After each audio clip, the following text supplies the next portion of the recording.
ਵਾਹਿਗੁਰੂ ਜੀ ਕਾ ਖਾਲਸਾ ਵਾਹਿਗੁਰੂ ਜੀ ਕੀ ਫਤਿਹ। ਪ੍ਰਿਤਪਾਲ ਸਿੰਘ, ਅਮਰੀਕਨ ਗੁਰਦੁਆਰਾ ਪ੍ਰਬੰਧਕ ਕਮੇਟੀ।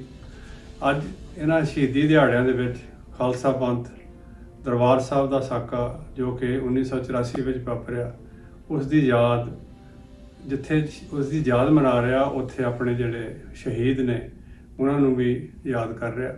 ਖਾਸ ਤੌਰ 'ਤੇ ਇਹ ਕੋਈ ਸਿੰਪਲ ਗੱਲ ਨਹੀਂ ਸੀ।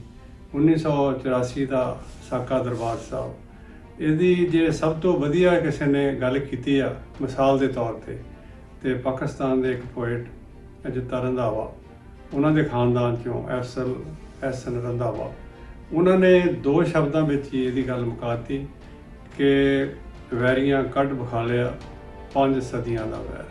ਸੋ ਗੁਰੂ ਨਾਨਕ ਸਾਹਿਬ ਦੇ ਵੇਲੇ ਤੋਂ ਹੀ ਖਾਲਸਾ ਪੰਥ ਦੀ ਅਤੇ ਬ੍ਰਾਹਮਣੀ ਸਮਾਜ ਦੀ ਜਿਹੜੀ ਟੱਕਰ ਚੱਲੀ ਆ ਰਹੀ ਸੀ, ਉਹਦਾ ਹੀ ਇਹ ਨਿਖਰ ਕੇ ਰੂਪ ਸਾਹਮਣੇ ਆਇਆ, ਜਿਸ ਤੇ ਖਾਲਸਾ ਪੰਥ ਦੇ ਉੱਪਰ ਬ੍ਰਾਹਮਣੀ ਹਕੂਮਤ ਨੇ ਫਰੰਟਲ ਅਟੈਕ ਕੀਤਾ।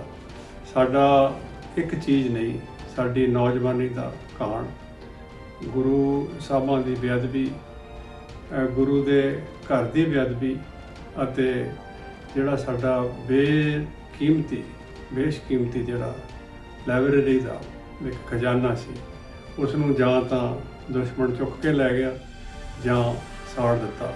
ਸਾਡਾ ਇਹ ਬਹੁਤ ਵੱਡਾ ਨੁਕਸਾਨ, ਜਿਵੇਂ ਕਿ ਇਹਨਾਂ ਨੇ ਪਿਛਲੇ ਲੰਬੇ ਸਮੇਂ ਨਾਲੰਦਾ ਅਤੇ ਟੈਕਸਲਾ ਦੀਆਂ ਯੂਨੀਵਰਸਿਟੀਆਂ ਨਾਲ ਕੀਤਾ ਸੀ, ਉਹੀ ਕਾਰਾ ਇਹਨਾਂ ਨੇ ਇੱਥੇ ਵਰਤਾਇਆ। ਖਾਲਸਾ ਪੰਥ ਨੂੰ ਸਾਰੀਆਂ ਗੱਲਾਂ ਨੂੰ ਧਿਆਨ 'ਚ ਰੱਖਦੇ ਹੋਏ ਇਸ ਸਾਰੇ ਕਾਸੇ ਦਾ ਕੋਈ ਬੰਨ੍ਹ ਬਣਨਾ ਚਾਹੀਦਾ, ਤਾਂ ਕਿ ਇਹ ਵਾਰ-ਵਾਰ ਜੋ ਪੰਥ ਦੇ ਨਾਲ ਘੱਲੂਘਾਰੇ ਹੋ ਰਹੇ ਨੇ ਉਹ ਨਾ ਹੋਣ। ਇਹ ਸਾਰੀ ਗੱਲ ਨੂੰ ਦੇਖਦਿਆਂ ਹੋਏ, ਜਿਵੇਂ ਕਿ ਸੰਤਾਂ ਨੇ ਕਿਹਾ ਸੀ ਕਿ ਦਰਬਾਰ ਸਾਹਿਬ ਪੁਲਿਸ ਤੇ ਨਾਪਾਕ ਪੈਰ ਖਾਲਿਸਤਾਨ ਦੀ ਨੀਂਹ ਰੱਖਣਗੇ। ਖਾਲਸਾ ਪੰਥ ਨੇ ਆਪਣੀ ਹੋਂਦ ਨੂੰ ਬਰਕਰਾਰ ਰੱਖਣ ਵਾਸਤੇ 29 ਅਪ੍ਰੈਲ 1986 ਨੂੰ ਜੋ ਨਿਸ਼ਾਨਾ ਮਿੱਥਿਆ ਸੀ, ਸਾਨੂੰ ਦ੍ਰਿੜਤਾ ਦੇ ਨਾਲ ਉਸ 'ਤੇ ਪਹਿਰਾ ਦੇਣਾ ਚਾਹੀਦਾ ਅਤੇ ਉਸ ਦੀ ਪੂਰਤੀ ਵਾਸਤੇ ਸਾਨੂੰ ਕਦਮ ਚੁੱਕਣੇ ਚਾਹੀਦੇ ਨੇ, ਤਾਂ ਜੋ ਸਾਡੀਆਂ ਆਉਣ ਵਾਲੀਆਂ ਨਸਲਾਂ, ਸਾਡਾ ਧਰਮ ਸੁਰੱਖਿਅਤ ਰਹਿ ਸਕੇ, ਪ੍ਰਫੁੱਲਤ ਹੋ ਸਕੇ।